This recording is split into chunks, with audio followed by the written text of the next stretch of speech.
Blog Talk Radio.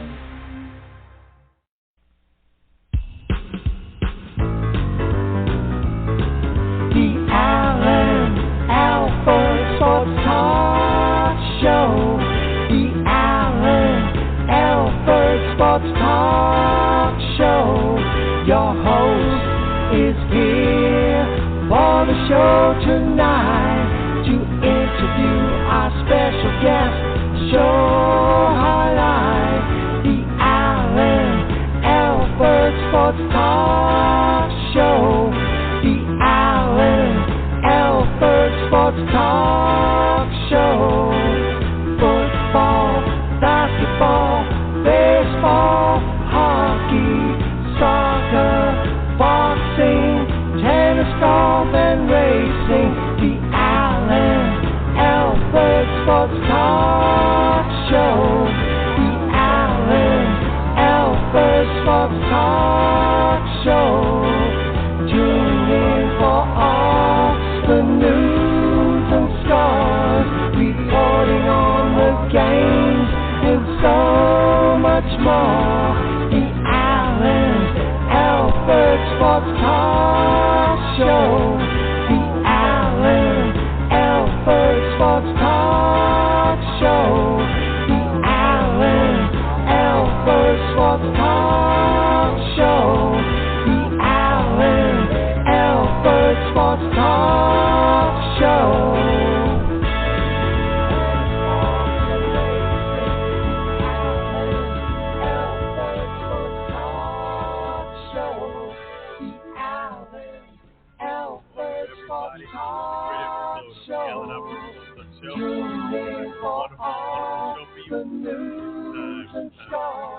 Reporting on the games and so much more. The Alan Alford Sports Talk Show. The Alan Alford Sports Talk Show. The Alan Alford Sports Talk Show. The Alan Alford Sports Talk Show. Go ahead and kick the show just a bit, and we're going to go ahead and do something real special. But before we get started, let's go ahead and thank our wonderful sponsor. Let's go ahead and thank none other than Chef G's Florida Barbecue Sauce. So delicious and addicting, you may need a support group. Make sure you visit Chef G's right here in beautiful Tampa, Florida. You can go ahead and see him at 301 South 22nd Street, Tampa, Florida. And if you can't come down to Tampa, it's quite all right. You have the opportunity to visit him right there at flbbqsauce.com. Again, it's flbbqsauce.com. You can't go wrong with it. This great sauce. Great thing about this is that I'm going to be able to eat with Chef G's first thing in the morning, breakfast. So, yes, if you have any questions before the telecast is done, feel free to chat him or call him in. Tomorrow I'm going to have breakfast. Going to start the day off right with none other than the legend Chef G's Florida Barbecue Sauce. And guess what? All of the music that you hear throughout the whole broadcast is going to be provided by none other than Sam Scola Songs. I want to thank Sam Scola Songs and his beautiful wife, Mary. So we're going to go ahead and play the Chef G's Florida Barbecue Sauce song right now. After then, we're going to go ahead and do something real special. So without further ado, let's go ahead and play the Chef G's Florida Barbecue Sauce song, none other than brought to you by Sam Scola. Let's do that right now.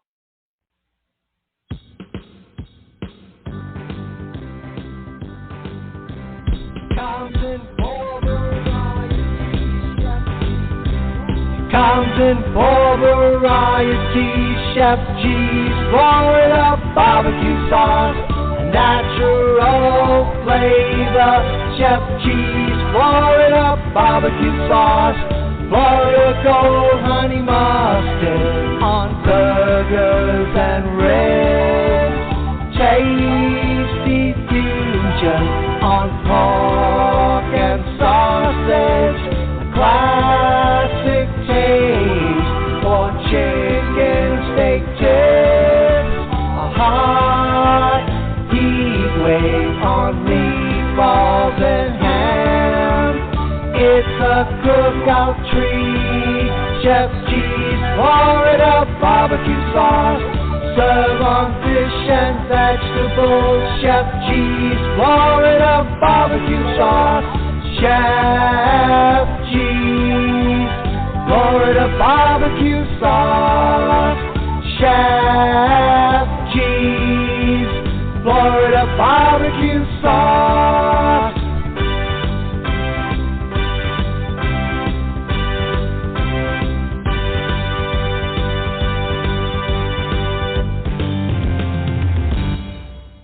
So delicious and addicting, you may need a support group. Make sure you don't forget to visit Chef G's right there at 301 South 22nd Street, Tampa, Florida, or you can visit them right there at flbbqsauce.com. Again, it's flbbqsauce.com. Can't thank Chef G's more than anything else. Great friend, great man. Really appreciate Chef G's Florida barbecue sauce.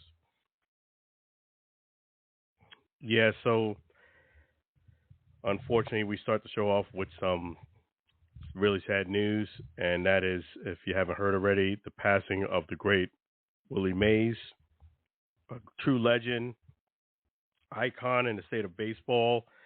And the thing about Willie Mays is that I've actually had the pleasure of meeting Willie Mays in Cooperstown. The first time I went to Cooperstown, I've actually only been to Cooperstown twice, but there's many, many, many years ago, I was able to take advantage of him having a signing. And the guy's just a really cool legend, down-to-earth man.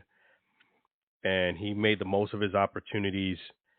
You know, back then in those days, unfortunately, you had to deal with a lot of racism and things of that nature. But the great thing about Willie was that he had such great personality and people adored him that they kind of looked past that. And it's kind of like with Martin Luther King. About what he looked at people is, don't judge somebody by the color of their skin. Judge them by the content of their character. Their content of their character. If you do that, you're going to be in great shape.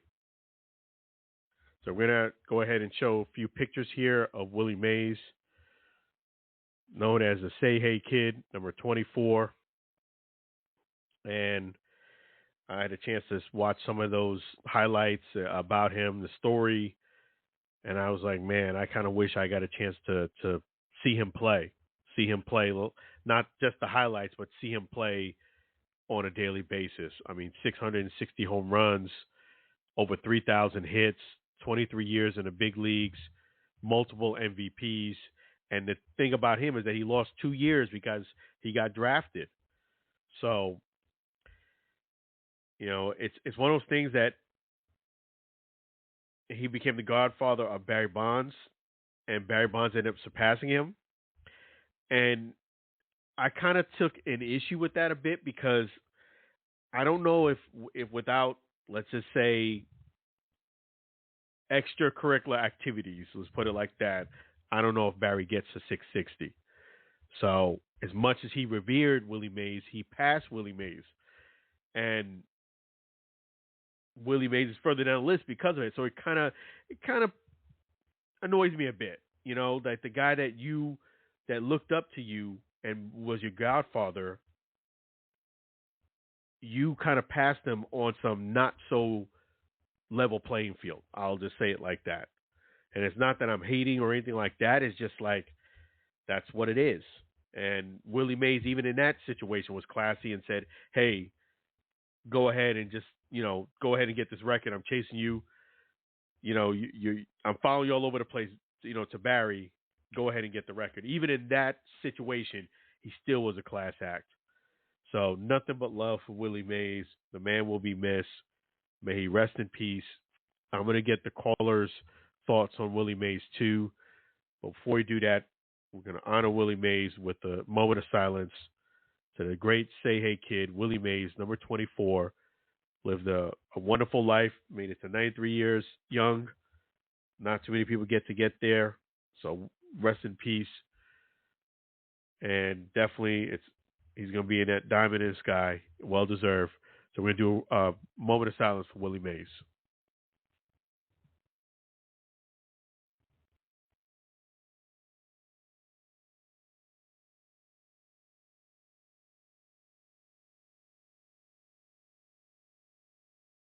Rest in peace to the great Say Hey Kid, Willie Mays. And we're going to go ahead and take our first caller. Let's do that right now. Hey, how you doing? Okay. I mean, second week in a row, Right we start with bad news. You know, I mean, we've lost a lot of great ones, already this year. Now we lose Willie Mays. Yeah, I know. I mean, I hate to kind of start on a downer, but you're right. Willie Mays is a true icon. He's a legend of the sport. And just even if you take just the baseball out of it for a moment, because I don't even know if Willie Mays just wanted to be known as a great baseball player. He was just a great man. You know what I mean? To deal with what he had to deal with during his time. And, he did start his career in the Negro Leagues, and then he went and played.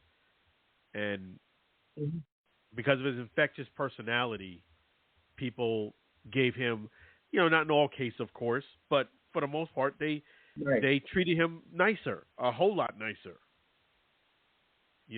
And he's really going to be missed, a real legend, and it's amazing how people to this day still look up to him. And what do you think about the fact that Barry kind of passed him, but Willie Mays was his grandfather?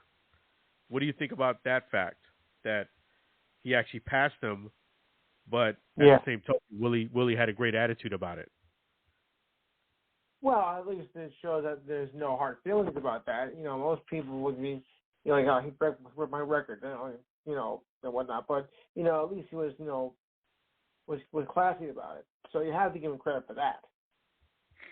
Yeah, you definitely have to give him credit for that. You're right about that. Because, Mays was not really considered a controversial figure, unlike, some other players that we know.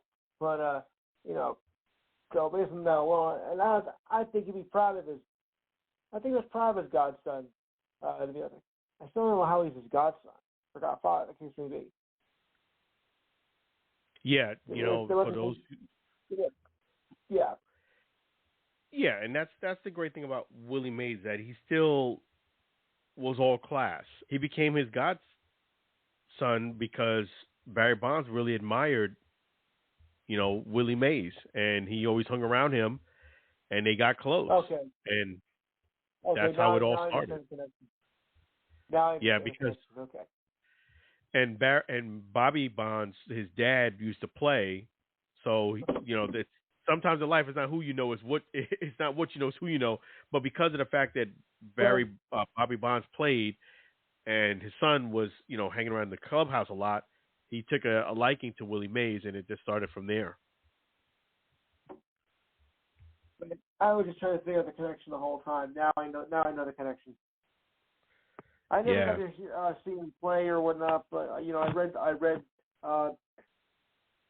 many books on him, in high school, and followed him there, and I became admired him after his playing days. But still someone I think that even kids can look up to today. You don't get many of that. Especially since it's been now over 50 years since he stopped playing. Yeah, that's the thing I was saying, that I kind of wish I would have watched him play. It was kind of like in my generation. But you're right. I mean, just watching the highlights, watching the impact, you could definitely see the guy was all talent, and he was a fan of the show too. Those basket catches. He said he wore a hat too small so that when he run the bases, his hat will fly off on purpose. To give. He was a showman too, to give the fans something to look at, which is cool. That's the great thing, is that's why I'm glad that they segregated baseball, because why I really love that is not only is it better that you get better talent, but it brings a different flair to the game. To me, without personality, without a little bit of swagger, baseball is my favorite sport, but it can be a bit dry. It can be kind of boring. Not as bad as golf sometimes if you're not playing the sport. like if you're just watching it, I think golf would probably be the most boring, I would say. But baseball could be up there, especially the way it used to be. Where guys used to, take all day long, spitting at the, there is some truth to that. Spitting there. Yeah, there is. There is, like, okay, let's go. Like, on the real. That's why I'm kind of glad they have the pitch count and things like that to speed up the game. But before that, guys would take all day warming up. They would step out of the box. Sometimes even before the guy would pitch. The guy would take too long and step out. We have to reset again. 5 hours to finish the game. Yeah, it took 5 hours, and that was ridiculous, And it almost made it feel like the action was less because it stretched out so long. Yeah. Now when you actually watch a baseball game, I feel like it's more action-packed because there isn't any waste. So you feel like you get constant because I've watched a motion. lot of sleep overnight, watching some of those games. Like a game that started at 7 o'clock and turns into like 11:30, 12 o'clock, and it's even later than that. I'm like, come on. Now at least I can sleep more nights. And those Sunday night games that start at 8 o'clock, and if they went late, boy. So I do love the fact that they are moving the game along. That does make a big difference because you're right. Absolutely. So I know it was, something that wasn't maybe cool for some of the players, but I definitely think it's a good thing. I definitely do think. I think they've gotten used to it now. I don't think there's any more complaints, really. So I think they've adjusted it quite well. Yeah, I agree. I think I agree. I think people have gotten used to it. I think the players have gotten used to it. If you don't swing your bat or you're not in the batter's box and they call you strike three, I think it's all on you. Like a Pete Alonso that happened a couple months ago, that's on you. You've had this rule now for over a year. You've had time to adjust to it. Come on now. Like, you know what I mean? Get with the program. Don't be stupid. Exactly. Like, in any employer, if they tell you to do something, they're not going to give you a year to figure it out. Come on now. If they change the rule on something, they're not going to give you a whole year to get acclimated to it. So just be ready to hit. Don't be taking a bunch of timeouts. I like it that way anyway. But I wanted to get your thoughts on a few things. Did you get a chance to watch the UFL Championship game? The what? The UFL Championship game. Did you get a chance to watch that? Like I said, it was a very strange game. I didn't get a chance to see it because I was watching some of the other stuff. Keeping track with the U.S. Open and everything. Very strange game. You go through nothing through almost 2 whole quarters, and then you get whooped in the end anyway, 25-0. Very strange game. You went from a pitcher's duel to a blowout in the same game. A tale of 2 halves. Yeah, it was a little different. Very strange. And I'll definitely talk more about it. But you were right. The Celtics pulled it off too. Don't make me throw up here, please. Ugh. Yeah? So you happy about that? No. Well, I mean, the Mavs won 1 game. So, you know what I mean? Like, they're lucky they got 1 game. They're lucky they got 1 game. And I think they tanked that game on purpose so they could win at home. That's what I think. I think if they really, truly wanted to win that game, they'd have swept them too. Yeah, but talk about a Boston massacre. It was. Yep, you're right about that. Yeah, but because I was thinking a sweep. I really was. Yeah, you called it. And then, yeah, I did. And then I'm like, okay, what happened here? They didn't just get beat; they got beat bad. Yeah, they got beat bad. I mean, even winning 1 game, that don't really do nothing. You won 1 game, and most people think the same way I thought, that they gave them that game so they could win at home. Yeah. I mean, if I had the choice, I'd rather have a series go 4-1 and I win at home too. I ain't gonna lie. Yeah, I would try to win no matter what. This isn't something you should take lightly. You try to win any way you can, whether it's home or on the road. No, I agree. You know, I agree on that. It's just because then you're not playing honestly. Yeah, I agree with that. I just think that game 4 kind of got away from them. Yeah. And then the Mavs had their day, so it's like, all right, well, we'll let them have this one. We'll win it at home. No sweat. You can't go in with that, though. I mean, you're playing for a title. You're on the verge of it, and you want to give them a game. That's not playing honestly. You have to do that. No, yeah. No, I don't think it was that. I just think that, the game got away from them. They tried to fight back. But I felt like the Mavs were going to win. I felt like the Mavs were going to win Game 4. For some reason, I felt like it was their game to win. They were getting close. I felt like, every dog's got his day, as I was telling you. And they got their day, but they closed out the show the next game, just like I predicted. That's what they did. Every dog has his day. Speaking of that, is the Edmonton Oilers going to pull off the upset of the year? I mean, the comeback of the year? Yeah. I mean, that's a la Boston Red Sox. Red Sox. That was a wonder. But I said from the game, nobody knew how this series was going to go. I said the series can go either way. I said it can go 6 or 7. And my prediction is holding up. Okay, a lot of people thought, 3-0, series is over.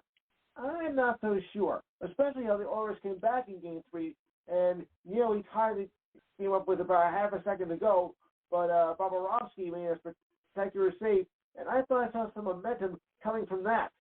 They came back down from 4-1 within a fraction of a second, only to lose, but I think they got some there when that happened. And now the tables have turned, and now we're going to maybe see a possible Game 7 Monday night. The last time that happened, I think, was in the final was in 1975, and the last time anybody won it for coming back down 3-0 was way back when in 1942. That don't really do nothing. Yeah, the Edmonton Oilers are making it interesting. Just to give you guys a score, period 2, the Edmonton Oilers are leading 2-0 against the Florida Panthers. 2-0, period 2 with 5 minutes and 10 seconds to go.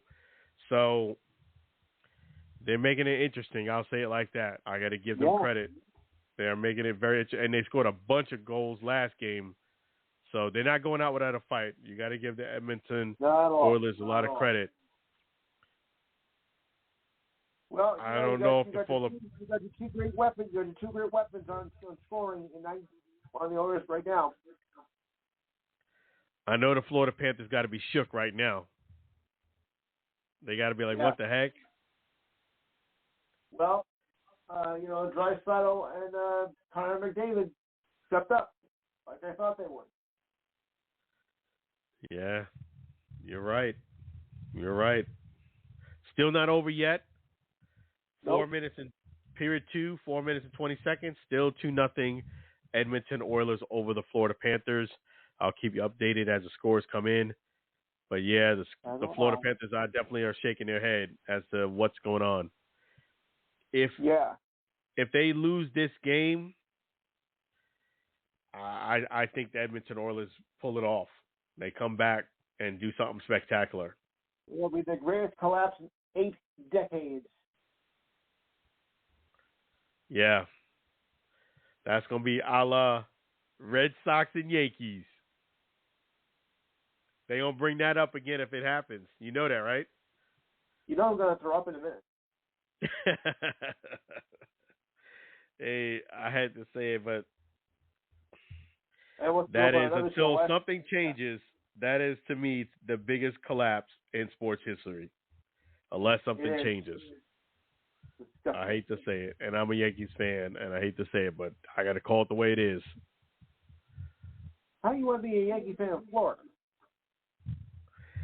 I lived in Brooklyn, New York for 26 years. Okay, now I understand. I thought you were a Florida native. Okay, yeah, I feel that way in a way. I've been here 21 years and right now, Yankee fans, not so good news here tonight because you're getting pounded by the Braves. Eek. Yep. You're not going to pull this one tonight, fellas. Curious to hear is what's cooking for you tomorrow. Well, it's going to be another plethora, as it's been all month. I mean, yeah, we're going to cover either Game 7 tomorrow, well, pre-Game 7, or wrap up Game 6, depending on what happens here. A lot of recapping. We'll recap the finals of the NBA, the U.S. Open, and that league, who shall be nameless. League. We'll talk MLB, WNBA. Yeah, we'll do it. We'll give thoughts on Willie's passing, of course, the Say Hey Kid. If time permits, we'll maybe cover some Olympic news, because I think there is some stuff breaking out. College, because if time permits, we'll maybe take a look at the College World Series, which actually starts tomorrow. Gee, I wonder what's going to end first, the College World Series or the Stanley Cup playoffs. Oh, and soccer, anybody? Hey, we got some soccer to talk about. We got 2 tournaments going on. One, the Euro Cup, which I've been paying attention to, and Copa America, which is just underway, and the U.S. plays on Sunday. I said Copa America, not Copa Cabana. Let's get that straight right now, okay? And, of course, all the rest, your thoughts. This week in sports history, the ridiculous line of the week, which I don't think is going to top last week, but I'll give it a try. This week in sports history and the feel-good story of the week. So remember the number, 512. Yeah, excuse me, 512-543-4662. I'll do it again, 512-543-4662. Don't forget to check us out on YouTube. Just go to YouTube and type in TheEnhancedSportsShow.com, and there you are. Okay, cool, man. There you go. You're going to have a great show. In fact, let me make sure you guys. Yeah, and it's also going to be a special show as well. Okay. And what makes it so special? Well, this is the weekend I consider my anniversary from when I first dove into the podcasting world. And not just, doing this nationally, but going back to my roots, I first started, just as a local, let's call it a community project. And that began 11 years ago. So, it's got me to here. I mean, I went from just doing local with a partner, then I got hooked up with Facebook by some people, and they introduced me to others from another network, and did something to that. I went from just being a contributor to a substitute co-host, a regular panelist. 2018, I got control of the show, and so it's been an amazing journey. Or to quote the Grateful Dead song, "Trucking," what a long, strange trip it's been. Well, it's a great journey. Appreciate you persevering, giving us some great stuff. That's awesome. When I first got into it, I didn't think it was going to last this long. I thought I was going to just do 15 minutes, and one-time thing. I thought I'd be done, and never be heard from again. But it turns out that you want to come back? Sure. And then in September, you want to be the co-host? The Spider-Man spin a web? Yeah, sure. And get something to that. There you go, folks. Got to take advantage of those opportunities when they're presented. If it doesn't work one way, it can work another. Yep, and if you had one shot or one opportunity to seize everything you ever wanted in one moment, would you capture it or just let it slip? Eminem. You got to make sure you can't. You got to go ahead and seize that opportunity, folks. There you go. And to put in the words of Vern Lundquist, and the words of Vern Lundquist before one of his final games, dreams do come true. That's right. You heard it from there first. Dreams do come true. And in fact, that's what he said. And it might do that. It might come true for the Edmonton Oilers. 3-0 against the Florida Panthers. I'm telling you, they're going to start at the end of the second period, too. It's only one period left. I don't think the Panthers happen, will win this game. I don't think the Panthers will win this game at all. One moment. I can just hear the words of Jack Bucket that just happened. I don't believe what I just saw. That's what I think he's going to be thinking. I know I'm thinking that. I think, folks, this is going to a Game 7. Just like I thought it would. Yep. Losing right on the money. I hate to say I told you so, y'all, but I told you so. 3-0. End of the second period, coming into the period 3. Oh, boy. Might do that. They're going to talk about the Yankees. You know, like I said, Game 3 was a momentum shifter for the Oilers. You're down 4-1, very little time left. You came back, you really won the game. And, you know, that's what they started. This Panthers won't win this game at all. Wow. Yeah, they haven't looked back. Yeah. They haven't looked back. Not at all. I know I'm thinking that. I think yeah, so that's awesome. It's going to be interesting, folks. I want the Panthers to win, but I think the Edmonton Oilers are thinking differently. Yup. Oh, they are. They are. 3-0. So definitely check out Lou tomorrow. He's going to be doing some great things tomorrow between 4 and 6 p.m. Eastern Standard Time Zone. Saturday. Again, that phone number is 512-543-4662. Again, that's 512-543-4662. Make sure you check out the Enhanced Sports Show by calling them. And you could go ahead, type in Enhanced Sports Show right on YouTube and see the handsome Lou doing his thing on the show tomorrow between 4 and 6 p.m. I have a face only good for radio. Sorry. Oh, that's awesome. So definitely we appreciate Lou doing his thing. His predictions have been spot on. Make sure you guys give him a call tomorrow between 4 and 6 p.m. That's right. Appreciate you. I knew it was gonna get this far, but not in the exact order. 4 to 6 p.m. Eastern Standard Time. Yep. Saturday. But you got it right. 512. Yep. 512. Continue success, Lou. I appreciate you. That's what you get for doubting me, people. Don't doubt Lou, man. He's gonna prove you wrong all the time. I pay the fool. Get me wrong. You got it, Lou. Appreciate you. Yeah. All right, man. All right, always a pleasure. Always a pleasure. Sure. Appreciate you. I'll be out. I'll talk to you tomorrow. We appreciate Lou. Have a good night. Doing his thing. His predictions have been spot on. That's the great Lou. Definitely from the Enhanced Sports Show. Always great to hear from Lou. Fantastic. And that's awesome. One thing, too, is we're going to continue on with this great show here at the Allen Alfred Sports Talk Show. But before we do that, we're going to thank another one of our fantastic sponsors.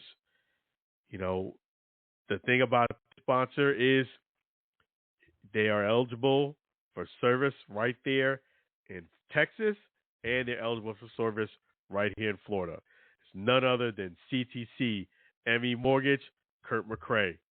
That's right. Thank you, CTC ME Mortgage and Kurt McCrae, for being one of our fantastic sponsors. Listen, if you want to start building equity, go ahead and call Kurt McCrae, because today's your day. You can go ahead and own a home with very little down, and even things are not perfect, Kurt McCrae can help you. He specializes in that. He's looking to go ahead and help you get that new home. This also would work if you need to refinance. He can help you with that too. And USDA approved. So my man can do it all. Kurt McCrae. That's right. Turn your home equity into cash. Let's discuss. So make sure you don't forget to reach out to Kurt McCrae either at ctcmemortgage.com, or you can go ahead and visit and call or text Kurt McCrae right there at 346-527-7564, 346-527-7564. And in fact, what we're going to do is we're going to play another one of the wonderful Sam Scola songs we're going to play the CTC ME Mortgage song sang by none other than Sam Scola Songs right now here on the Allen Alfred Sports Talk Show. CTC ME Mortgage. Let's go.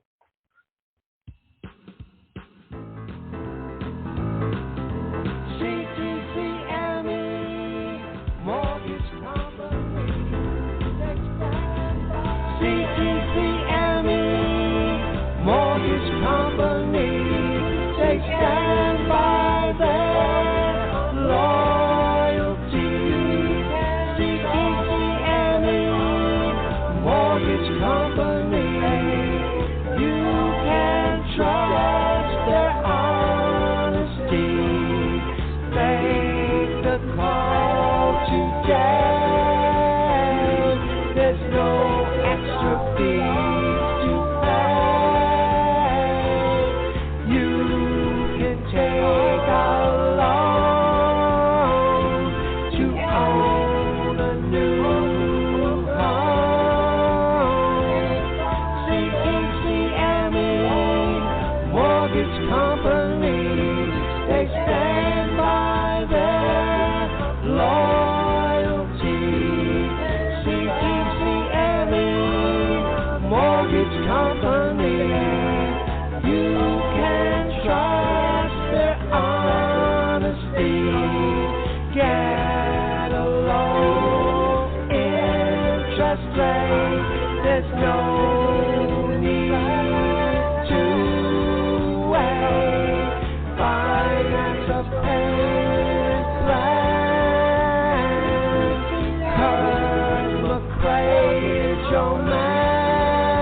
CTCME Mortgage Company. Make sure you give Kurt McCray a call. Make sure you do that today.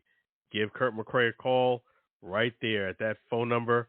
It is going to be 346-527-7564,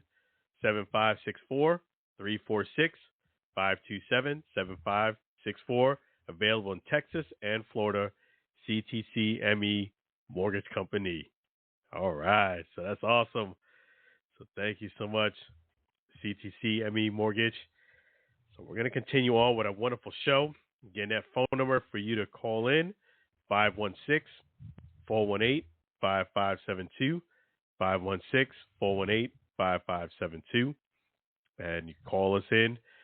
Definitely can do that. And you can also chat right there online at YouTube.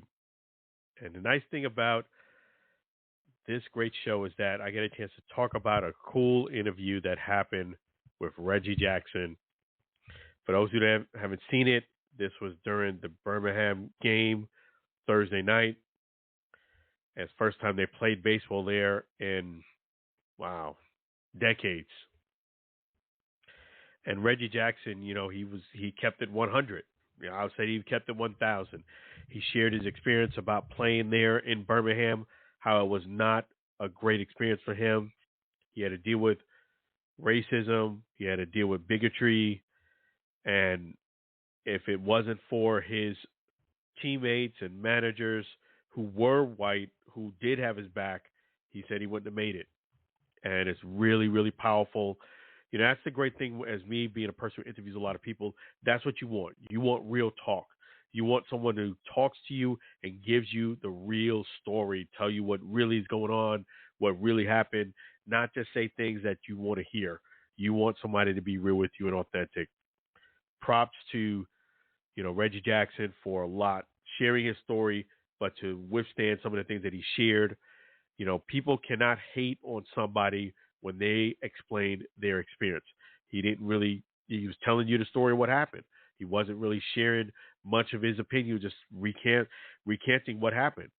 And, you get a chance. It's great that the Hall of Fame shows you the history of the game, and they incorporate a lot of the Negro players and players that played in the past, and now how their records are getting acknowledged, and also how their contribution is being, now brought to the forefront of baseball. It is outstanding what Major League Baseball is doing, but I love what Reggie Jackson did. He reminded you that there was actually real feelings and emotions and things that transpired outside of the records. Sometimes the great play overshadows some of the things that actually went on. I love what Reggie Jackson did was share a true hardcore story as to what happened throughout his playing career, especially in Birmingham. I'm going to get into a bit later about me covering the Birmingham Stallions versus the San Antonio Brahmas UFL Championship game. But outstanding for Reggie Jackson to go ahead and just go 1,000 and share his story, share his journey, share what happened during the time of him playing in Birmingham, and yeah, it was powerful. It was real, and that's what you want. When you interview somebody, it's not for the faint of heart. You want somebody to be transparent and real with you and tell you what's really going on. I'm glad that Reggie Jackson did. Props to him, and just a great reminder that, hey, these are things that did go on, and it's not just about records. It's not just about admiring somebody like a great Willie Mays or even Reggie Jackson during those times. It's not just about that. It's also what did they have to go through because of who they were, because of the fact that they were quote unquote outsiders, because they weren't the same color as somebody else. I don't care what anyone tells you. In this world, discrimination sucks. Whether it's white, black, Spanish, another culture, another race, another gender, discrimination is not cool. And to get it real, I respect Reggie Jackson, even mentally. I mean, I was definitely a fan of Reggie Jackson, but hearing his story, I became a fan even 100 because, a lot of times people tell you what you want to hear rather than what really going on. So props to Reggie. Let me give him a round of applause, in fact, for sharing a great story there on Thursday night. I really appreciated it.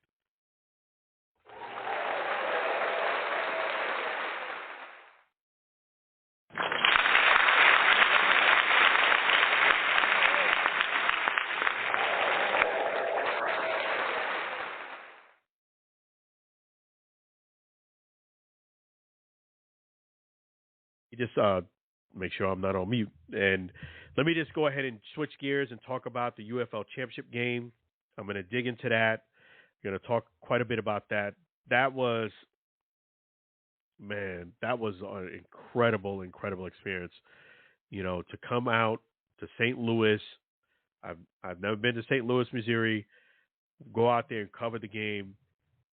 Stuff like that is just a remarkable experience. I mean, let me show you some of the pictures, and then I'll kind of describe my thoughts on the game, my thoughts on everything. Congratulations to the Birmingham Stallions. That is right. Jordan Thomas, in life you never give up. I had the honor of covering Jordan Thomas last year for the XFL, not even the UFL, the XFL Guardians for the entire year. I mean, he actually, I didn't cover him for the entire year because he was one of the players that they signed on a bit later in the year. But for those who don't know, the Guardians won one game, one win, 9 losses. It was a tough year for a lot of the players. That was 2023. So he was on a team that won 1 game and lost 9.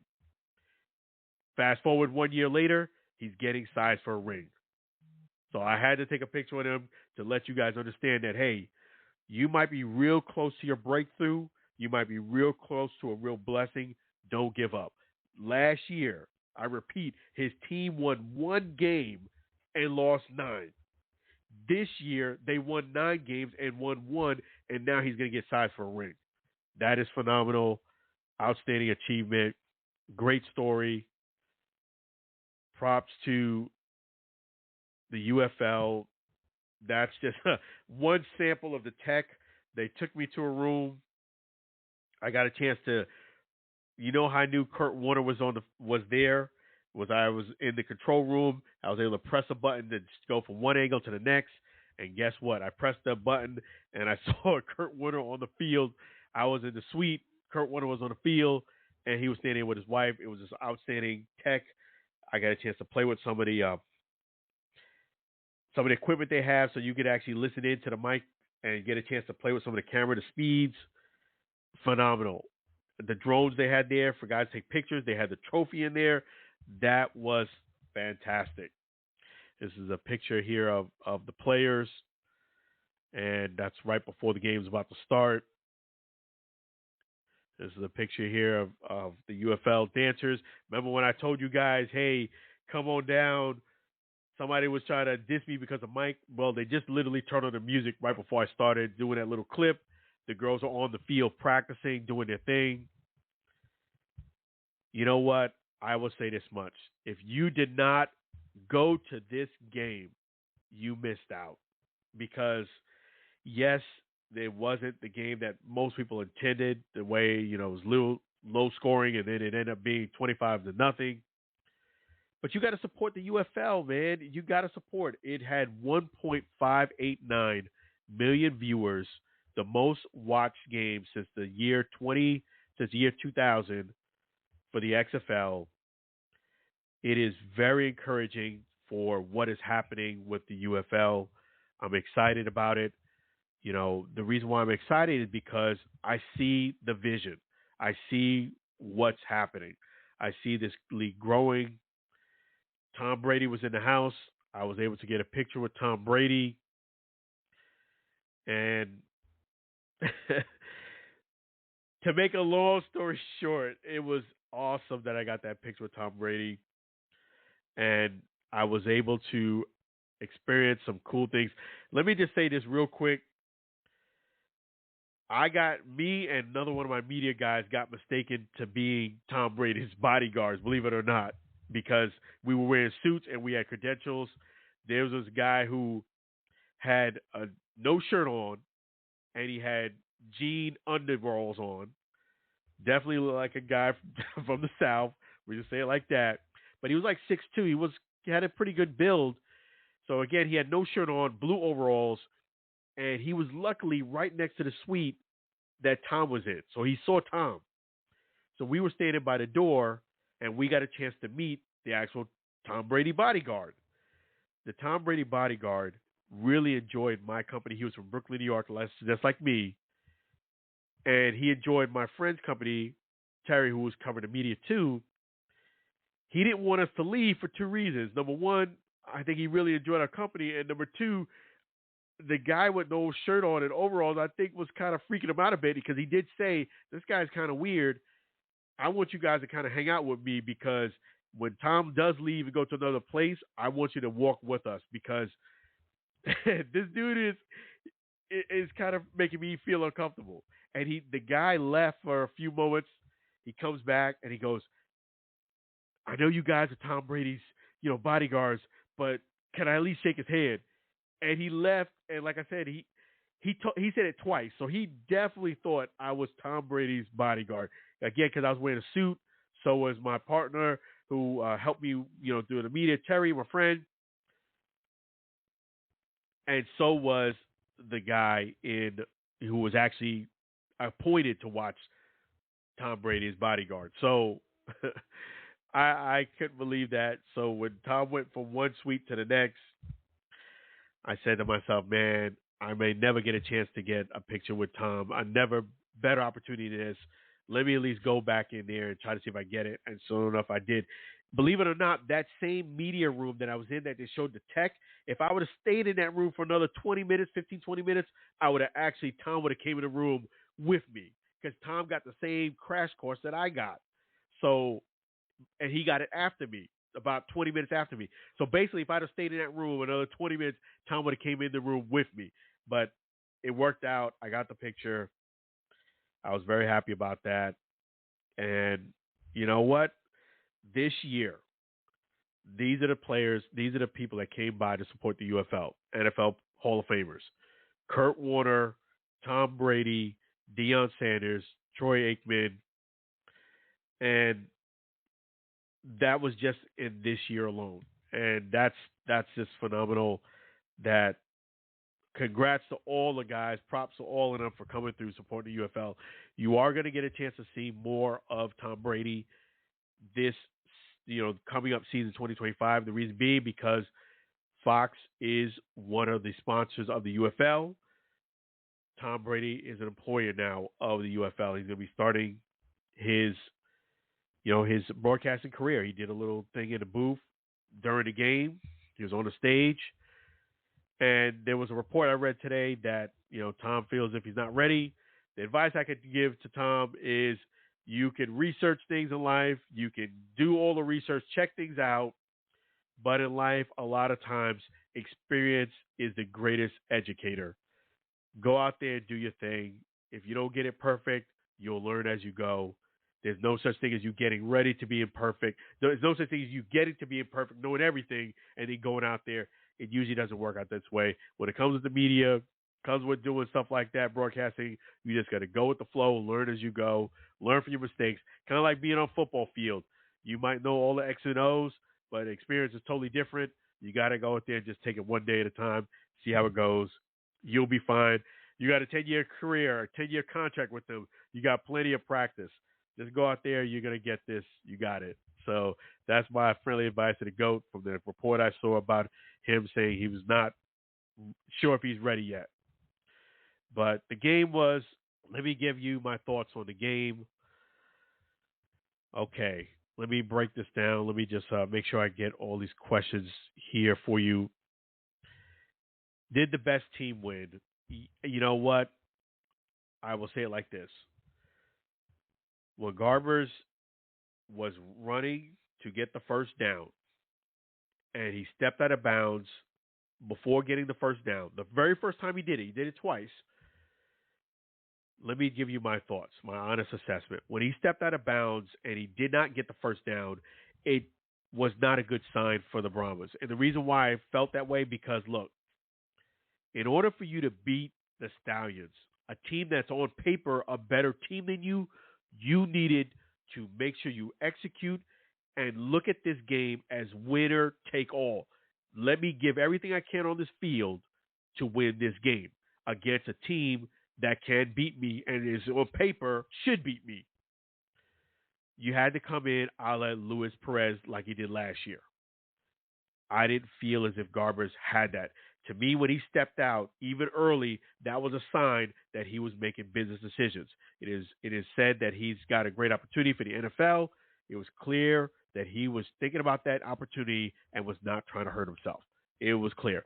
Now, that in itself is not a bad thing, but if you are trying to win a championship against a team that's won 2 times already, that was not a good sign right off the bat. And then in the press conference, Garber said it himself that you cannot make silly mistakes. You cannot make mistakes that's going to hurt the team. He gave an example, in fact. He said himself, we cannot get a false start with a 3rd and 1 and get 3rd and 6 and expect to beat the team that we're playing. Well, guess what you did? You stepped out of bounds before getting the first down, and let me out of bounds because of the fear of getting hurt. He was going to get that first down. The guy wasn't really close enough to stop him from getting that first down. It's just the fear of getting hit superseded everything. And he was like, oh, let me step out. And he stepped out prematurely. 3rd and 1. Guess what the next thing he did? Not a false start, delay of game, 3rd and 6. And I'm like, didn't you just say that yesterday in the press conference that this is what you shouldn't be doing? Well, you did what you said you shouldn't be doing. That was your words. Not hating, it's just listening. So McFarland bailed him out and he got the first down. But right there was not a good sign for the Brahmas. For me, being in a press conference, a guy who pays attention to details, it was not a good sign. I said, hey, they could turn things around, but this is not good. Guess what? Later in the game, it still was a close 0-0, low-scoring game at that point. Again, Garbers could have got the first down, but this time, again, he gave himself up, slid, before he got the first down. One thing I got to give Adrian Martinez credit for is that he makes sure that when he gets his first down, pay attention, he'll go a yard or two past the marker and then step out just to make sure there is no subjectiveness, no closeness. He makes sure he gets the first down and a yard or two plus before he goes out of bounds. If it means him lowering his shoulder a little bit to get past the marker a yard or two, he will do that.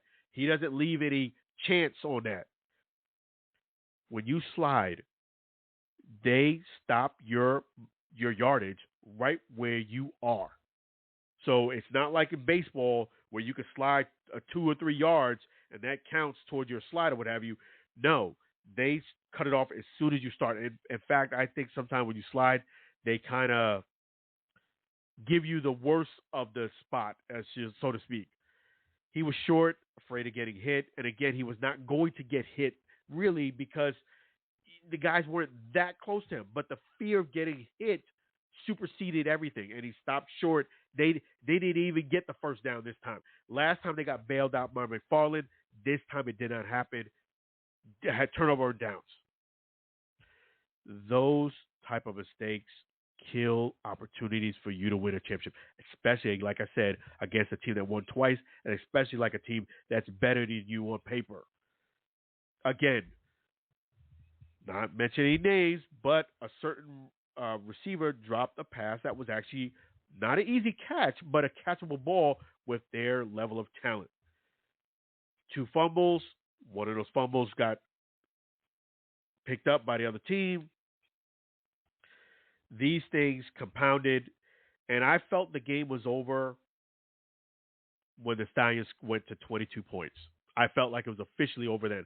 I felt like they were in the red zone when it went up 2 scores, but I felt like it was over when they went up 3 because, unfortunately for the Brahmas, they don't have a kind of like a Battlehawks team, a cut and slash or pass team that does a lot of passes like screens. And, I mean, they do have screens, but I mean like slants and plays down the field where they could constantly just pass and get points quickly. The Brahmas don't really have that type of offense. When they went up 22 points to nothing at that point, I felt like it was not going to be, you were not going to come back. With the Stallions defense, the way they played, you weren't going to kind of break a run and then catch up to them. That wasn't going to happen. And plus, you being down by that many points, you become more of a passing team. I just didn't feel like, with Cody Latimer being out, I just didn't feel like they were going to be able to pick up that much yards offensively passing the ball. When they went up 3 scores, to me, the game was pretty much over. I mean, I know it wasn't technically over, and even when they went up 2 scores, I still didn't count them out. But when they went up 22-0, to me, it was a wrap. It was a wrap at that point. And, I kind of wish something a little bit would have happened. I wish this game was a little bit more closer, so to speak. I felt like I wanted the Brahmas, even if they lost, to show it a little bit more on the offensive side, just because I think people who are casuals would have gotten a better sample of the UFL and how exciting it was, how exciting the league is. I think the sample they saw was kind of not like a true sample of what the league represents and what the league is about. That was the only thing I was kind of hoping for, like the game was a little bit more exciting, just because of casuals. I know how exciting the league is, but I know somebody who doesn't watch it, just watch this game, might get the wrong impression. But it killed it on the viewership. 1,589,000 average viewers throughout the broadcast is outstanding for a spring football game. And the positive thing is that, you know what, I did meet a lot of fans that were Battlehawks fans that came out to still support the league, still support the game. I know the team didn't make it, but it was cool for them to still do that. So that was very positive. And it was an outstanding experience for me. I really enjoyed it. St. Louis really needs, let me sort of put up a couple of other pictures. They really do need a league, a team out there, NFL team. And let me show you, this is the Arch. I got a chance to travel downtown, but this is the reason why you guys need to support and get a team. You see all this? Wonka, Wonka, Wonka, Wonka, Wonka, Wonka, Wonka, Wonka. Don't sit there and write Wonka on your own building downtown. support your support the UFL so you can get a team. You know, to me, walking downtown St. Louis, being from a guy from Brooklyn, New York, I've seen a lot worse, and it got turned around and got magnificent. You could do the same. All you need to do is get a team out there.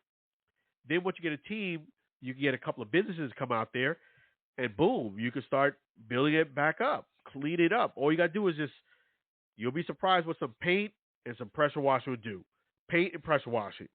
You do that, do a little bit of refurbishing, you'll bring it back. I really can see the vision on that too. And props to the Cardinals. I'll say it again. Props to the St. Louis Cardinals. They, you know, really took great care. First-class organization of the Allen Alfred Sports Talk Show. They knew I was going to cover the game on the weekend. They provided tickets for me. Unfortunately, I could not make it in time. I apologize to St. Louis Cardinals. I was supposed to be there Thursday morning. I got delayed in transportation and traveling. It ended up being Thursday night, so I wasn't able to take advantage of the tickets. But for those Allen Alfred Sports Talk fans, don't worry. I will make sure that I come through it and reconnect with the St. Louis Cardinals. Really cool for them to do that. Really cool for the UFL to provide the Allen Alfred Sports Talk Show media access for this championship game. And given that tour of the media was really, really cool. And like I said, I was able to press a button and see, oh, wow, Kurt Warner's here. Excuse me.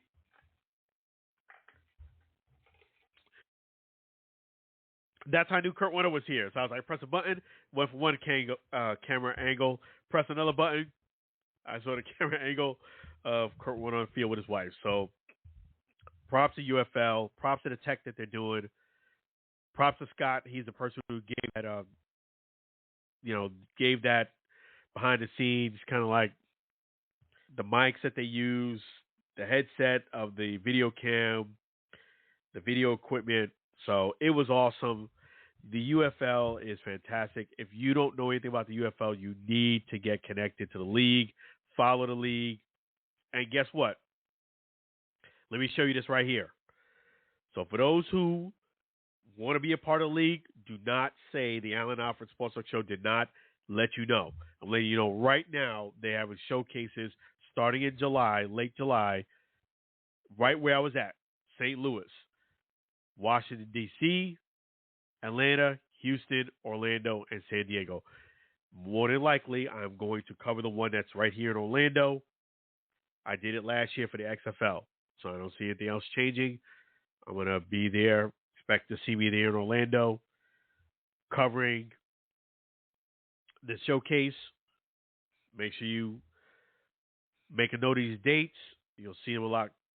If you check out the UFL, whether it be Instagram, Facebook, it's all there. It just came out literally about 30 minutes before I went live. So you get a heads up right now. If you want to play and be a part of the league, show up to a showcase that's most convenient to you. But yeah, it was awesome. And was the first UFL season a success? Yes. It was a tremendous success. You know, I know that it was St. Louis that was carrying the league as far as attendance. But Darryl Johnson did say that they're going to make a conscious effort for 2025 to make sure they develop more of the teams and their leagues based on their location. You know, I know a lot of people are like, hey, that's cool that you posted up that you get a chance to meet AJ McCarron, but it's in Texas. Well, this coming up season, 2025, they're going to try to grow more in their home base. So more than likely, what that basically means to me is you will probably see a meet and greet with AJ McCarron right there in St. Louis. You'll probably get a chance to see Savion Patton right there in San Antonio. So that's going to be coming up. I hope Savion Patton gets signed. That's the Brahmas player, defensive lineman. And if you haven't seen that interview, go ahead and check it out right there on Facebook or Instagram that I posted up, that press conference. And I tell you, man, what else I wanted to mention was, is the league right for not expanded teams in 2025? That's a great question. Yes, I agree with the league not expanding teams in 2025. You just finished your first year. Kind of let's see how the dust settles. To get the merger done, it ended up being a lot later than they even anticipated. Now you have a true off season. Develop the 8 teams that you have before you start adding new ones. To get to where the NFL is, it's an NFL product is over 50 years in the making. It takes time. I love the fact that they're not adding any teams for 2025, and that even means me losing a team in 2024, the Guardians. But I think start off slow. I don't like expanding because when you expand, that's expanding your expenses too.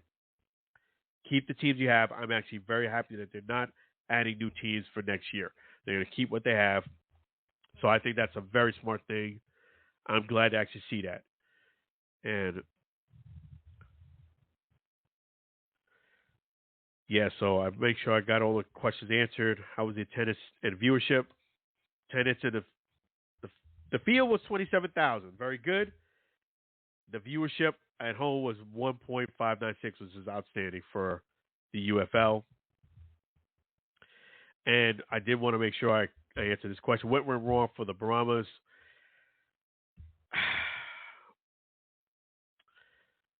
I think the fact that I felt as if at certain times in the game, people were making business decisions instead of trying to win the game. I'll leave it like that. Say it like that. People were making business decisions instead of focusing on winning the game. That's number one. And number two, when you give a great answer in a press conference, that's great. But you have to live up to what you just said. They said themselves, we cannot make silly mistakes to beat ourselves. 31, false start, 3rd and 6. We cannot do it.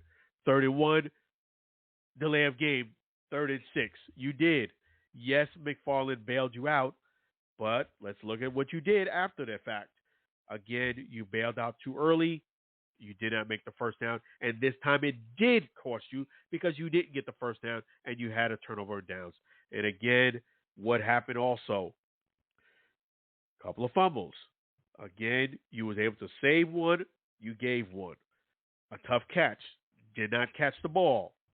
These things matter when you're playing against a team, again, that is on paper better than you, who has won 2 times and you haven't, meaning they have experience. Experience does matter in a lot of things. I felt as if the Brahmas were going to win this game. They had to play almost mistake-free football and hope that a couple of things bounced their way and they would have a chance to win. Unfortunately, it wasn't that way. The game was 0-0. When they went up to 22-0 and the score ended up being 25-0, I felt as if the game was over at that point. So, great year for the Brahmas. It was outstanding that they made it to the championship game. They have nothing to hold their head down on, just like Coach Wade Phillips, echoing what he said. We had a great season, but a bad day. And that's what I look at it. Great season, bad day. Also, you have to understand one fact in life.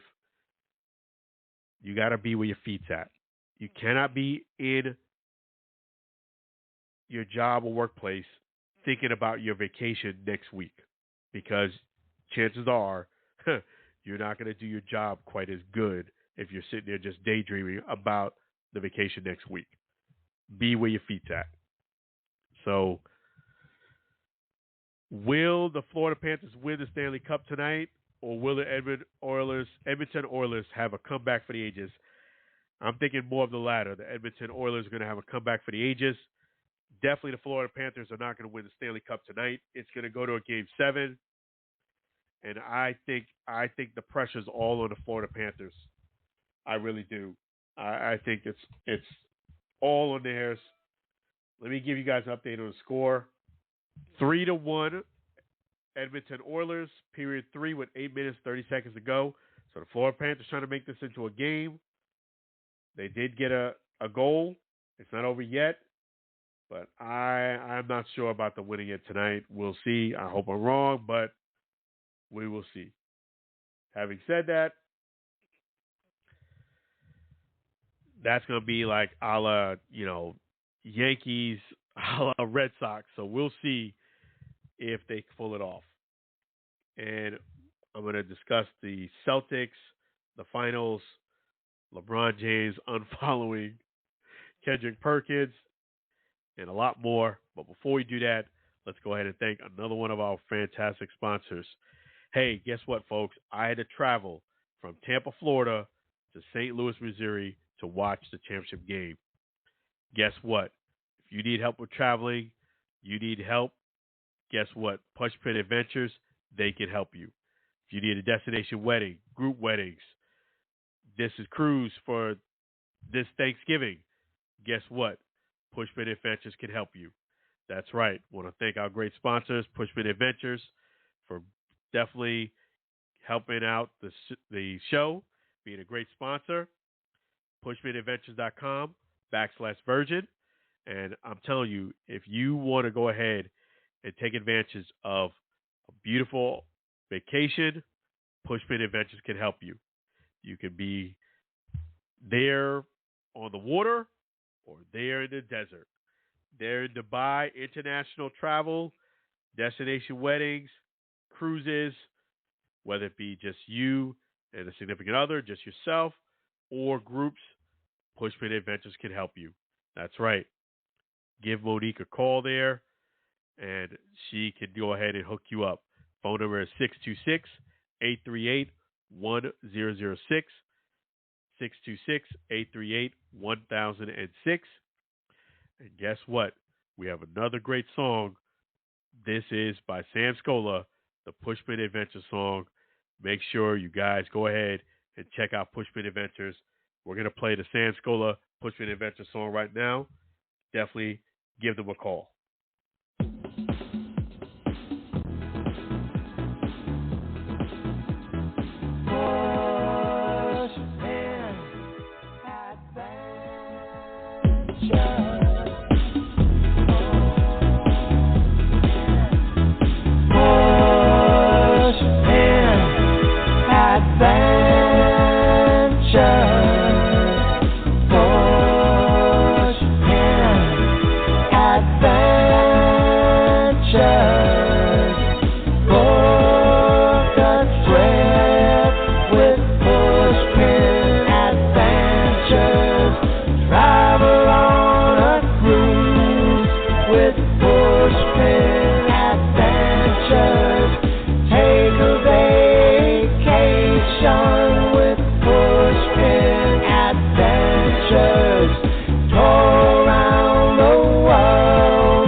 Yes, definitely give them a call, Pushpin Adventures.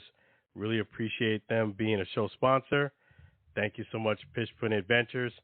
Again, that phone number is 626-838-1006, 626-838-1006, or you can go ahead and visit them at pushpinadventures.com. And if you want to check out this cruise right here, pushpinadventures.com/virgin. So really appreciate Pushpin Adventures, and it's really truly an honor to have them as a sponsor. Thank you again, Pushpin Adventures. And yes, so let me give you an update real quick on that score. The Stanley Cup Finals is 3-1 Edmonton Oilers. Period 3, 5 minutes and 5 seconds to go. And they better do something quick if they're going to go ahead and avoid a Game 7, that is. So, and also what I wanted to talk about is we're going to discuss the Celtics winning the finals, and props to the Celtics. They were the better team. People were calling it to be a sweep. I think the Celtics kind of went up on easy up on them, and they gave them a game so they could win at home. Maybe that's not the case, but they were clearly the better team at the end of the day, and that's the main factor. So props to the Celtics getting their 18th championship. Let me go ahead and give them a round of applause.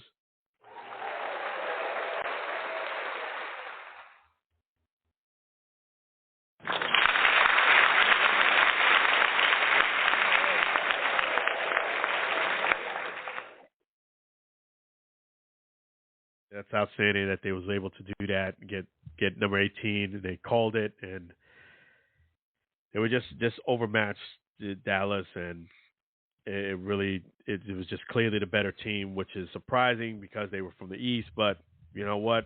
They were clearly the better team, and they won the series convincingly. And also was LeBron right for unfollowing Kendrick Perkins.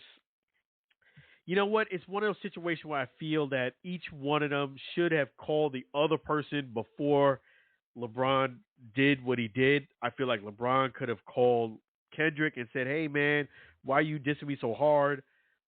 The guy, I was on my podcast, and this what kind of sparked it. On LeBron James' podcast with JJ Redick, he asked him a question. Hey, what are your thoughts about Kyrie?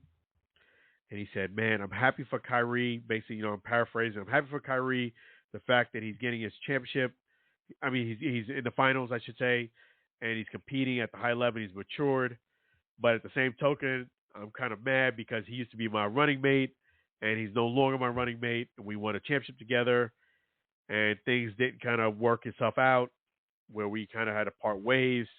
But I miss him, but I'm happy for him, type of thing. Kendrick took that as LeBron trying to make it about him instead of the fact that the Mavs and the Celtics were in the finals. That was Kendrick's position. I don't agree with Kendrick on this one. I really don't. I mean, as much as I respect Kendrick, I think that was a bit of a stretch. And the reason why is because he was talking on his podcast. If you can't say what you feel or think on your podcast, when can you? He was asking a question about what do you think about Kyrie. And I looked at it like, I'm happy for him. I'm not hating on the fact that he's having success without me. And I know that he's matured a lot and done great things as after we kind of parted ways. He matured.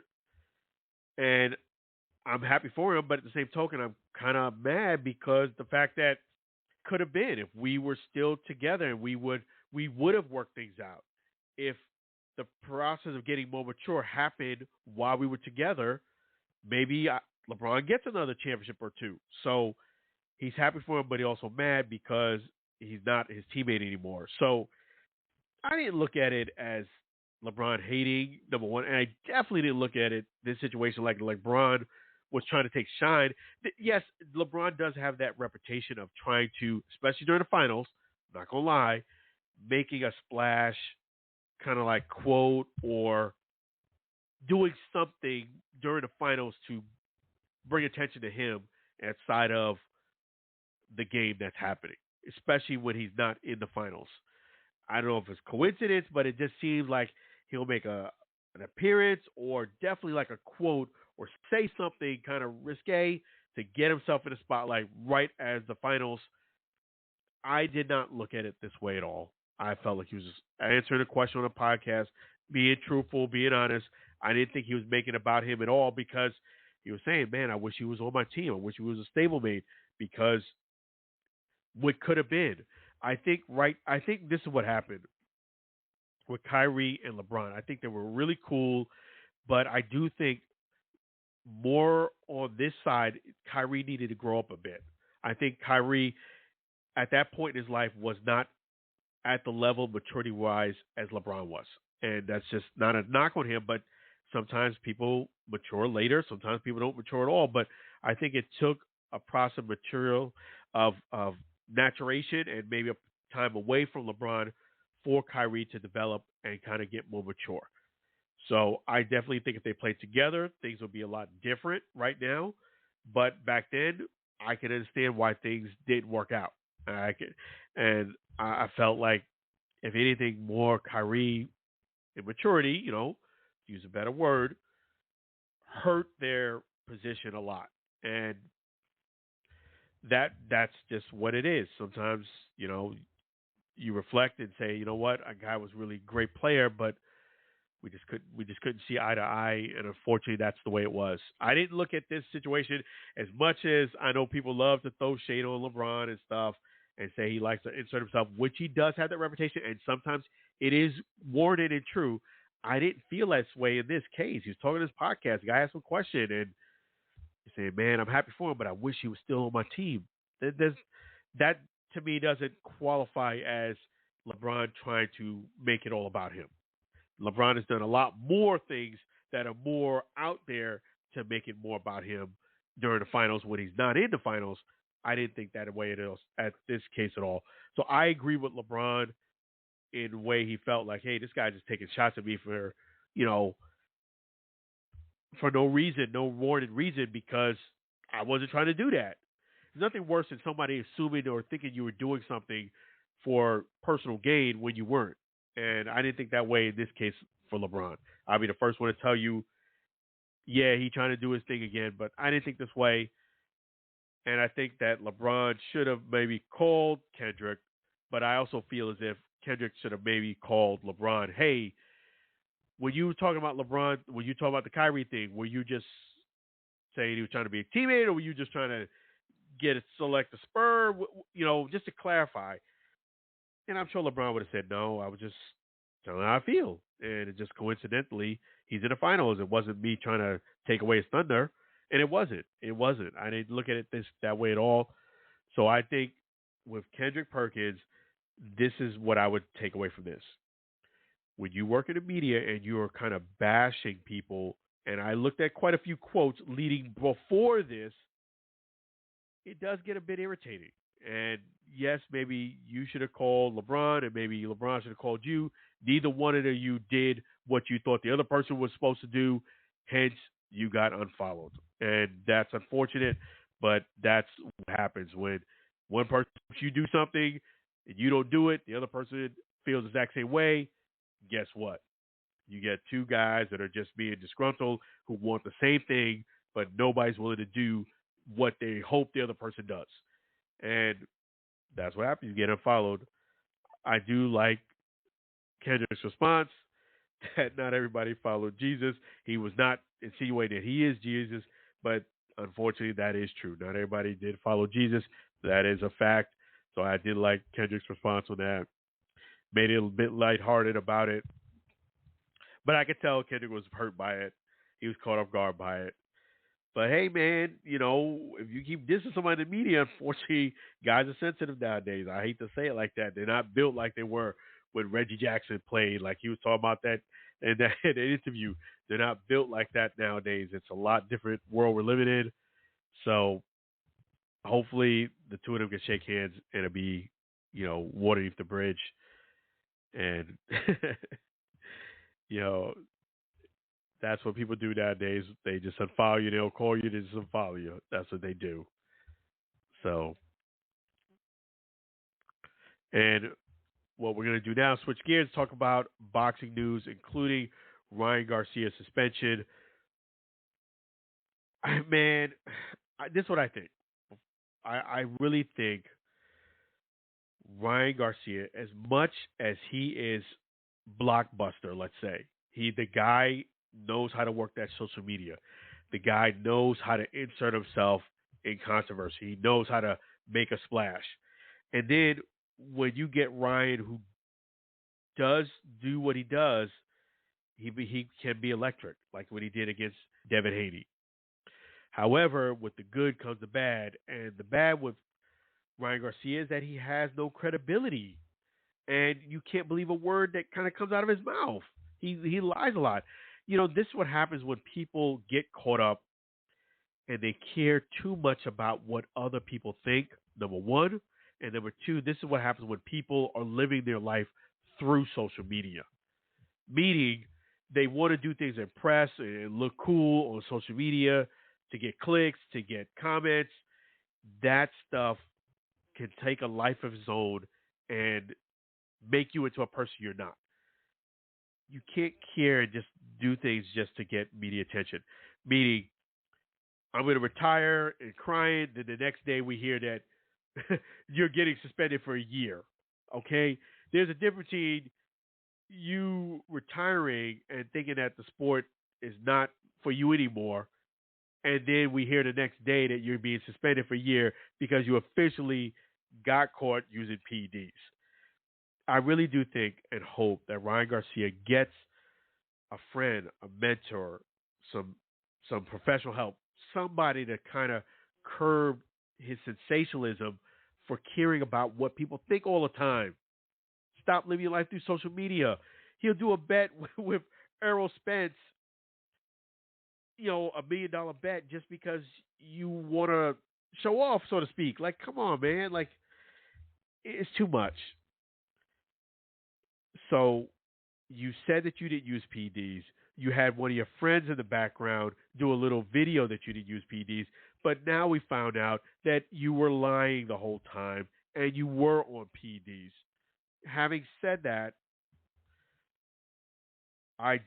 this situation is kind of complicated now because of the fact that Ryan Garcia cheated. It's complicated because Devin Haney now has an undefeated record. But you can't, at the same token, with Devin Haney, we can't unsee what we saw. We all saw you got whipped by Ryan Garcia. And yes, he was officially on PEDs. But what I saw in this fight, a guy that got exposed for not being as good as he was hyped up to be. Not taking anything away from the fight or anything, but what I saw was prior to this fight, when he fought George Kambosos, I could clearly see there was a lack of defensive prowess in Haney's game. What I mean by that is I could watch this fight and see that anytime George Kambosos got close to Devin Haney would just tie him up and just smother him. Every time. Just the whole fight. That was his defense, just smothering him and just not letting him bear hugging him. And I'm like, you know what? If you fight a fighter that is got better feet work, not trying to put down George or whatever, but just a little bit more ring generalship and can move away and shift and use angles, guess what? Or some speed, you're not going to be able to go ahead and bear hug him on every single shot, which means that that's an area that you can be exposed and lose a fight. Here comes Ryan Garcia doing exactly what I felt Devin Haney was going to have issues with.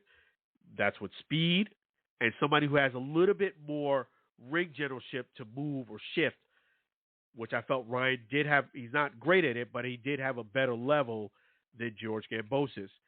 Hence, Devin Haney had problems all night long. Yes, may have the PEDs have helped, possibly. More than likely, we're going to assume yes. But I felt as if Ryan Garcia really exposed Devin Haney for not being as good defensively as he should. And not only did he expose him defensively, I feel as if Devin Haney got exposed offensively too. He didn't have enough offensive power to keep Ryan Garcia off him, or at least get Ryan Garcia to respect him. Ryan Garcia was coming right at him the whole night. And that has nothing to do with PEDs. You just didn't have power. And not only that, you didn't have good defense. So, yes, let's take the Ryan Garcia fight off the table. It's just a matter of time. If you're trying to be undefeated your whole career, I don't know if that's going to happen. I really don't. I don't think Devin Haney, to me, with all due respect, there are some holes in his boxing game. And if he doesn't fix those holes, maybe you kind of dance around something with Ryan Garcia. But Ryan Garcia exposed what I saw, not really much. He did expose it in that fight, but I was seeing the progression from the George Kambosos fight. And that's what it is. So we can't really undo what we saw. Ryan Garcia on the other end, for the year suspension you have, man, maybe you should get some counseling. Get a friend or mentor, somebody who's going to tell it to you straight, be a friend, not trying to use you, not trying to embarrass you, who doesn't care about the social media thing, and just wants you to be a better person. I think there's a lot more to Ryan Garcia than what he's showing. Stop caring about what people are thinking. Stop trying to impress everybody. And put the hard work in. Like, to me, it actually didn't surprise me that Ryan Garcia, number one, was overweight. It didn't surprise me that this came out that he used PDs, because Ryan Garcia, there's a lack of professionalism, hard work. You're trying to cut corners. You want people to love you, but people are not going to love you if they think you're cheating, number one, and number two, if they think you're cutting corners. People respect hard work and integrity. And they also respect somebody who's authentic, doesn't care what people think. Stop living your life through social media. That stuff, these people who click it and liking your stuff, most of these people are not really true friends. Unfortunately, that's just the way it is. So I hope the year off for Ryan Garcia is a positive one for him. I really do pray that Ryan Garcia gets some help. The guy makes me nervous, ups and downs of his emotions. Crying one day, sad the next, happy the next. It's just too wide of a range, and I just hope that he gets the best. As far as Devin Haney, I just think it's a matter of time. I think, yes, you may have gotten the win on this one or no contest, but I think you're going to be a tough going from here on in to win a fight. I just think that's the case. I really do. Without power, without good defense, it's just a matter of time. You will find somebody who's not on PEDs who's going to get the better of you, especially in the division you're in, because you got a lot of guys that could fight in that division. So I think I got mixed feelings on this. I think it's a good thing that Ryan Garcia got exposed, which is poor on Ryan Garcia's ethics, work ethic, integrity. You were lying to us the whole time. And crazy thing is, I kind of felt like he was lying. But now that it's confirmed, it's not a good look on Ryan. And, okay, I want to bring this up to players and people who think cheating is a good way to get ahead. Cheating does not help you in any way, shape, or form. Cheating hurts you when you do performance-enhancing drugs, because now that you got this, you failed the test, I cannot give you all the credit that you may have gotten if you did this clean. If Ryan Garcia was clean and he beat Devin Haney, I would be praising him. And I did give him a lot of props, like, yo, man, you exposed what I saw in Devin Haney's boxing game.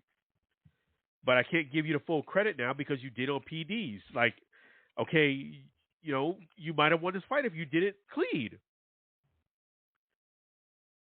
When I was talking at the beginning of the show, one of the things that kind of annoys me is that Barry Bonds, 500 home runs, 500 steals, first ballot Hall of Famer. You didn't need to do all that extracurricular activities, not getting into it. You can deny all you want. I know what's up. You didn't need to do that. Not only that, you got past your godfather. Did you get past him without extra help? We don't know that. Maybe you do, maybe you don't. But one thing is a fact is that you passed him on getting extra help. That kind of annoys me. And a guy who's a legend, who put in his heart and soul into baseball, you passed him, but people are revering him. They're not revering you because they feel as if you got it with using extra stuff. When you cheat the system, you don't get that respect and that love that you should if you did it clean. So it's not worth it. It's not worth it. Same thing with Alex Rodriguez. Much I respect Alex Rodriguez, and I really, really admire his game, you cheated the system. I'm working in the media. If I get a vote for the Hall of Fame, I'm sorry. As much I really like Alex, I would not vote him to be in the Hall of Fame. Reason being, you failed one drug test. Then you served the penalty, and you failed another. When you failed the second drug test, you went ahead and colluded with the investigation. To me, that is showing a lack of integrity, a lack of accountability, and beyond. So, no, I would not vote for you. And again, even though you have close to 700 home runs, people are not going to give you that respect for having close to 700 home runs if you did it clean. I was a top performing salesperson for many years. There was a lot of times I could have done some shady stuff. But guess what? I never did it because I said, you know what? I worked way too hard for somebody to come along and say, oh, he got it because he cheated. Oh, he got it because he cut these corners. You can look at anything I've done over the years. I ain't cut no corners. I beat you fair and square. Was it hard work? Absolutely, it was hard work. But you can't take away the hard work that I've done. Don't cut corners. You win. I said this in an All-Pro Dad meeting. Cutting corners is like winning $20, but you're losing $250 a week or 2 or 3 weeks later. So, yes, I get the $20 right now, but I'm losing $250 every time I cheat. So it's costing you a lot more than you're gaining. A little bit of gain in the front, but on the back end, it's a lot worse. I went to Cooperstown, covered the East-West game, saw some great players. For those who don't know, less than 2% of the Major League Baseball players make it to Cooperstown. They said a little over 1%. They didn't say it was 1.3, 1.4, 1.5. They said 1% of the players, just over 1%. So I'm going to give it to you where it's easy for you to remember and where it's easy for you to digest it. Less than 2% of Major League Baseball players make it to the Hall of Fame. And I'm going to leave with this. When I looked at those halls, I said, man, Alex should be here. Barry should be here. Roger Clemens should be here. Pete Rose should be here. All of them should be there, but they're not because they did something that was unethical.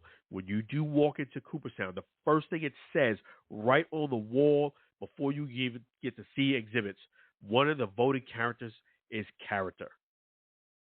Character. And if you don't have character, you don't get elected in.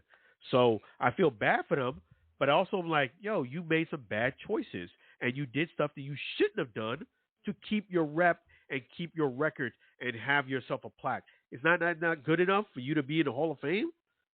I guess not. So you made your bed, now you got to lie in it. I look at it as a missed opportunity. And same thing with Ryan Garcia, man. You missed an opportunity to beat a guy that you actually did beat in the amateurs because you wanted to cheat the system. Take an easy route out.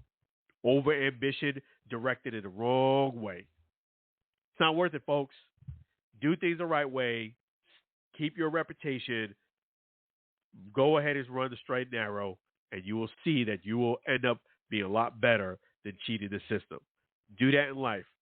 Having said that, my guy Savion Patton for the San Antonio Brahmas, that guy has got great character. Love what he's doing on the field. Love him on and off the field. You know, I was kind of hoping the Brahmas did win this game.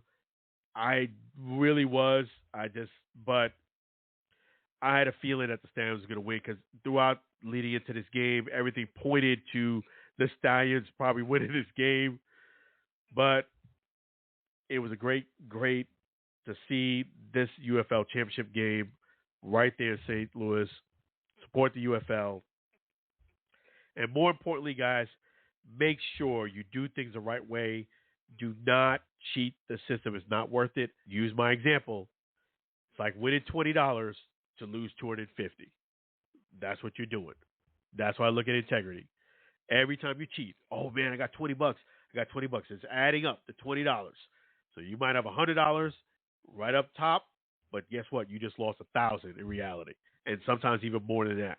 It's not worth it. So definitely wanted to go ahead and give you guys another update on the score, see if it's final.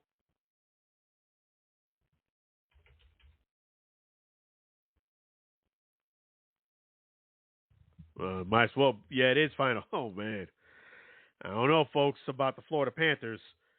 Final score, Edmonton Oilers 5, the Florida Panthers 1. Again, it's 5-1. Final, it is officially a Game 7. Game 7 will be, let me get you, I believe it's Monday night. Yeah, Monday night. I was right. Monday night, 8 o'clock p.m. Man, that's going to be a comeback for the ages, man. We'll see what happens.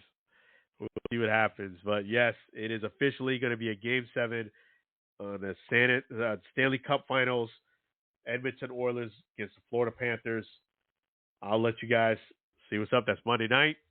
It will be a Game 7. This is a la Red Sox, a la Yankees thing. So I'll make sure that I don't forget anybody. Thank you to all the callers. Let me go ahead and do that. Appreciate you guys. You guys are always awesome. Thank you for all the callers. Thank you for the UFL. Props to them. Thank you to the, St. Louis Cardinals. Got to thank them as well. Thank you to the city of St. Louis, man. You guys got a pretty cool city. You know what? It was actually a great time out there in St. Louis. So you got to get a team out there and get some more businesses. And remember, I said pressure washing and some paint goes a long way. Pressure washing and paint goes a long way. It's all you need. And stop writing Wonko in the building, and you'll be all right. So let me go ahead and thank Chef G's Florida Barbecue Sauce. So delicious and addicting. You may need a support group. Make sure you definitely check out Chef G's right there at 301 South 22nd Street, Tampa, Florida. 301 South 22nd Street, Tampa, Florida. Guess what? Tomorrow morning, I get a chance to eat breakfast with the one and only Chef G's. So I'm excited about that. And it's going to be a great time right there with Chef G's Florida Barbecue. Oh, I'm sorry. Wrong one. Right here. Chef G's Florida Barbecue Sauce right there. Chef G's Florida Barbecue Sauce, so delicious and addicting. You may need a support group. We're going to go ahead and end the show. Let me go ahead and show you my face there. Really appreciate you guys. You guys are awesome. Thank you for all the likes, comments. Really appreciate you guys. Thank you for all your support of the Allen Alfred Sports Talk show. This year's it's been fantastic. I really appreciate you guys. Thank you to, let me make sure I don't forget, Sam Scola. Sam Scola songs are available on YouTube, Spotify, Facebook, and Instagram. You'll see me share them in the stories. And want to thank Sam Scola because he did all the songs you're going to hear tonight. You're gonna hear two more songs: the Chef G's Florida Barbecue Sauce song and the End of the Night song. If you do want to get in contact with Sam Scola songs, sing along with Sam at gmail.com. Sing along with Sam at gmail.com. Right there out of Maine. It is awesome. And let me make sure that we go ahead and play the Chef G's Florida Barbecue Sauce song. So delicious and addicting, you may need a support group. So let's go ahead and fire up that great tune by Sam Scola Songs right now.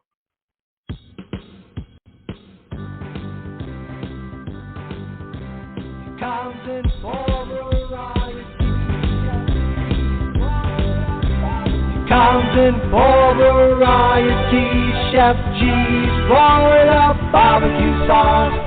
Natural flavor, Chef G's Florida Barbecue Sauce, Florida Gold Honey Mustard on burgers and ribs, tasty fusion on pork and sausage, classic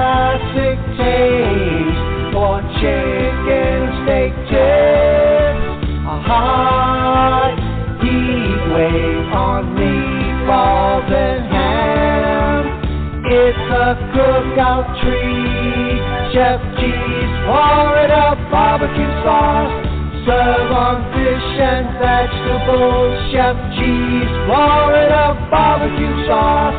Chef G's Florida barbecue sauce. Chef G's Florida barbecue sauce.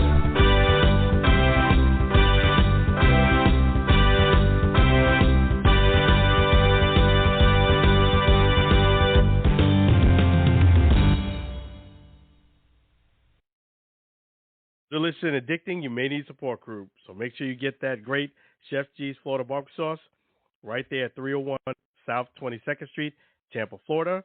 If you can't come down to Tampa, it's at you can visit Chef G's right there at flbbqsauce.com, and it's flbbqsauce.com.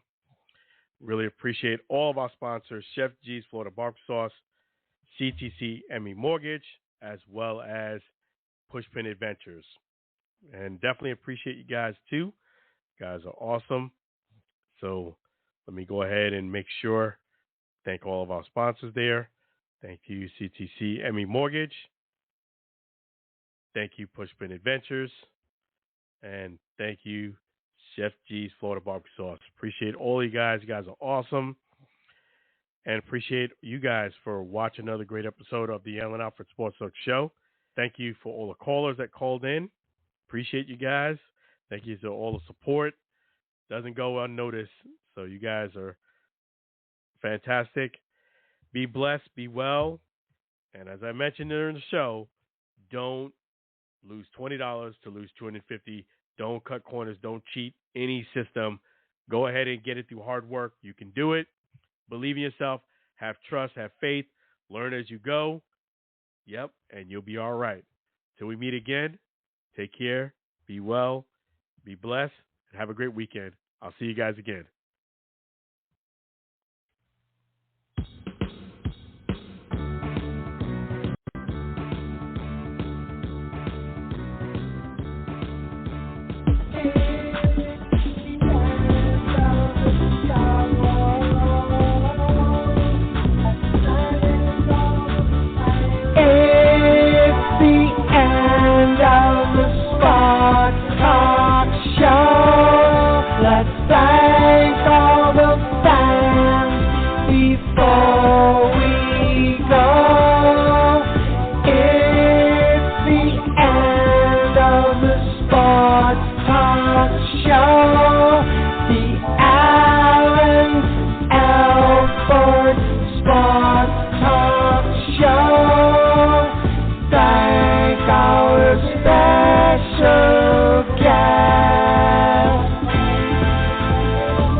Show.